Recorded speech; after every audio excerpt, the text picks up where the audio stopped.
Assalamualaikum warahmatullahi wabarakatuh.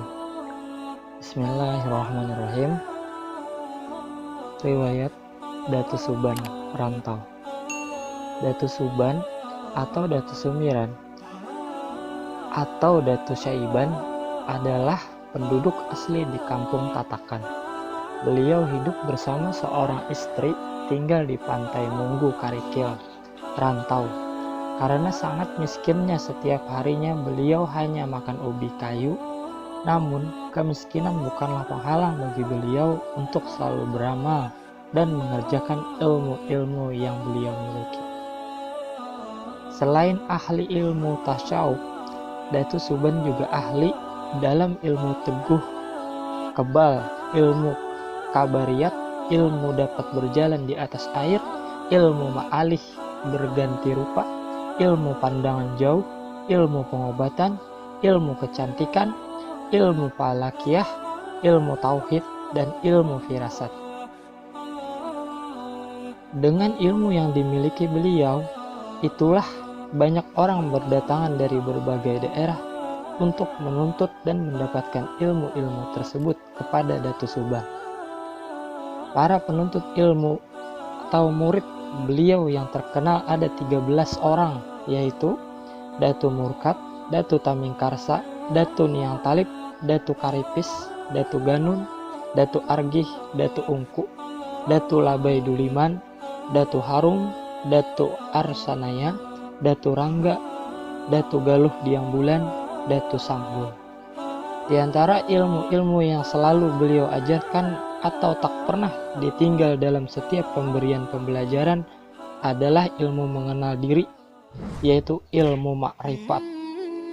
Dengan tarekat memusyahadahkan Nur Muhammad, menurut Datu Suban, untuk mengenal diri itu terlebih dahulu harus tahu arti diri, yaitu apa arti diri tajalli, apa arti diri terpari, apa arti diri dipari-pari, apa arti diri yang berdiri. Apabila seorang telah mengenal ini dengan baik, maka tahap berikutnya ia akan mengenal Allah Subhanahu wa Ta'ala. Dari sini akan timbul suatu keyakinan bahwa Allah itu esa sifat, esa asma, dan esa pula af'alnya. Datu Suban dikenal pula sebagai salah seorang wali Allah. Beliau memiliki karomah kasyaf, yaitu terbukanya takbir rahasia bagi beliau sehingga dapat mengetahui peristiwa yang akan terjadi. Seperti beliau sudah tahu bahwa akan kedatangan tamu manusia raksasa, Datu Nuraya. Dapat pula mengetahui sampai di mana kemampuan murid-muridnya dalam menerima ilmu yang diberikannya, seperti akan menyerahkan kitab pusaka. Kitab tersebut beliau serahkan kepada Abdus Samad atau yang sering dikenal dengan Datu Sanggul, murid paling akhir yang ikut belajar kepada beliau. Menurut pandangan kasyaf beliau, hanya Abdus Samadlah yang dapat menerima, mengamalkan, serta mengajarkannya, sedangkan murid-murid lainnya belum atau tidak mampu. Karomah atau kesaktian lain yang beliau miliki adalah beliau dapat mengetahui akan tibanya ajal beliau. Mata tatkala dari mata beliau keluar sebuah sosok yang rupanya sangat bagus, bercahaya, dan berpakaian serba hijau. Ini berarti 7 hari lagi beliau akan berpindah alam. 4 hari kemudian dari tubuh Datu Suban keluar cahaya amat cemerlang berwarna putih. Besarnya sama dengan tubuh beliau dan berbau harum semerbak. Ini berarti 3 hari lagi beliau akan meninggalkan dunia yang fana ini.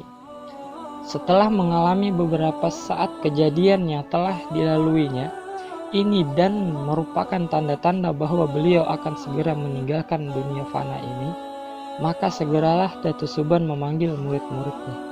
Setelah semuanya berkumpul, beliau berkata, "Murid-muridku yang kucintai, kalian jangan terkejut atas panggilan yang mendadak ini, karena pertemuan kita hanya hari ini saja lagi. Nanti malam sekitar jam 1 tengah malam aku akan meninggalkan dunia yang fana ini. Hal ini tidak bisa ditunda-tunda lagi. karena kata Tuhan, Allah telah berlaku. Kemudian beliau membacakan firman Allah dalam Al-Quran, surah An-Nahl ayat 61 yang berbunyi, فَإِذَا جَاءَ أَجَلُهُمْ لَا يَسْتَأْخِرُونَ سَاعَةً وَلَا يَسْتَقْدِمُونَ, yang artinya apabila sudah tiba waktu yang ditentukan, maka tidak seorang pun yang dapat mengundurkannya, dan juga tidak ada dapat yang mendahulukannya. Mendengar ucapan beliau itu, semua hadir diam membisu 1000 bahasa. Nah, waktuku hampir tiba, kata Datuk Suban memecah kesunyian saat itu. Mari kita berzikir bersama-sama untuk mengantarkan kepergianku, kata Datuk Suban lagi. Semua murid dipimpin oleh beliau serentak mengucap zikir, Hu Allah, Hu Allah, Hu Allah. Perhatikanlah apabila aku turun kurang lebih 40 hasta sampai pada batu yang berwarna merah sebelah dan hitam sebelah, aku berdiri di sana nanti.